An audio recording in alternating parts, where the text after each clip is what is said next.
In this video, I wanted to talk about Linux vulnerabilities.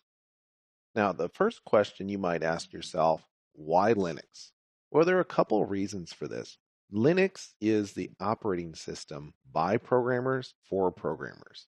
And one of the nice things about Linux is that it extracts the most performance from your hardware.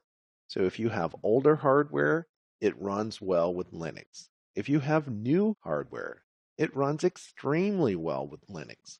So Linux is the perfect platform for doing exploit development, looking at vulnerabilities, and for most anything you want to do. It's very powerful, but at the same time, it's free. So you can't beat it for the price. Consequently, a lot of server rooms are running Linux. So if you go to an ISP, there's a very good chance that they're running Linux on their servers. They want to get the most performance they can. They don't want to give a lot of money to a big corporation. Speaking of big corporations, there are a lot of big corporations running Linux. Google has their own version of Linux that's based on Ubuntu. So you might have heard of Gubuntu. That is the Google version of Ubuntu. And there is another version of Ubuntu that would have been called Gubuntu, but it's called Ubuntu GNOME. That's GNOME edition, so that you're not confused with Ubuntu. So what kind of vulnerabilities do we have in Linux? Well, just like every system, we have Stack Overflow vulnerabilities that are possible.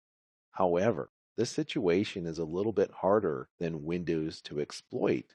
And part of the reason for this is that stack protection is enabled by default in all recent versions of GCC, which is the most common compiler that people use when writing programs for Linux. We've already seen this in some of our examples where you have to disable stack protection in order to get a stack vulnerability in Linux. Also, depending on the version of Linux that you're running, the stack might not be executable. This means that you can't do the standard thing of overflowing a buffer that's on the stack and having that overflow contain your shellcode, which you then call. It's not impossible to exploit a stack vulnerability, it's just a lot harder. So, what about heap buffer overflows? Well, that's essentially the same as Windows. There are some minor differences. Windows uses one set of structures to store the various chunks of the heap that it's allocated, and Linux uses something different. And this is potentially complicated in Linux by non-executable memory. So you can have chunks of memory that are listed as non-executable. And it's very common if you have memory that is executable, it's marked as read-only to prevent these sorts of problems. So what about format string bugs? Format string bugs are not operating system specific. This is an error in the program, and it's an error in the use of some of the standard libraries.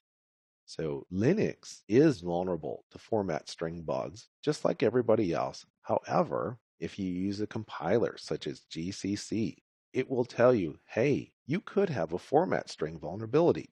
And you can even set your compiler flags so that warnings, just like that one, will turn into errors and your program will not build. What are some other potential vulnerabilities in Linux? Well, the Linux kernel is not as small as it used to be. The current kernel is over 19 million lines of code, which sounds like a lot as long as you don't compare it to Windows. Windows is much bigger than this. But the potential for bugs exists whenever you're talking about 19 million lines of code. Also, as we'll find, if you exploit a vulnerability in the kernel, that could result in some sort of privilege escalation because you have a privileged process which has been exploited. We'll also talk about some complications in exploiting flaws in the kernel as well.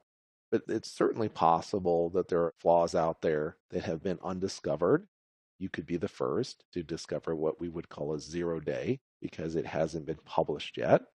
And if you do discover such a vulnerability, naturally the responsible thing to do would be to contact the kernel maintainers and tell them about it.